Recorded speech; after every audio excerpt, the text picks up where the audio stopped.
जकात किन किन लोगों को नहीं दे सकते हैं? तो ऐसे 8 जगह हैं जहां पर जकात का पैसा देना जायज नहीं है। तो लिहाजा आप इस वीडियो के जरिए से समझ लीजिए, वरना अगर हमने इन जगह पर जकात दी या इन लोगों को जकात दी तो हमारी जकात कबूल नहीं होगी, हमारी जकात अदा नहीं होगी, हमें फिर से जकात निकालना पड़ेगी।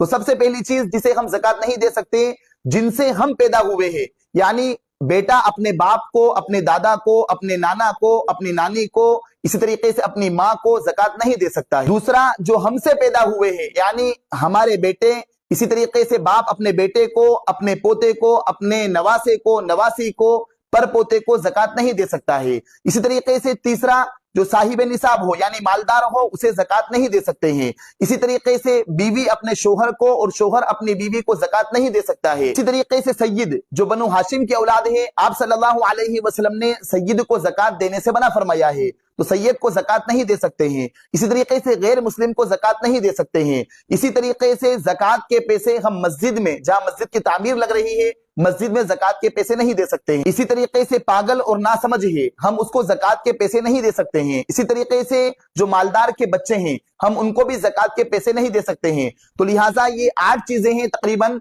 जिनको हम जकात नहीं दे सकते हैं या ऐसी जगह पर जकात का पैसा नहीं लगा सकते हैं। अगर हमने लगाया तो हमारी जकात अदा नहीं होगी।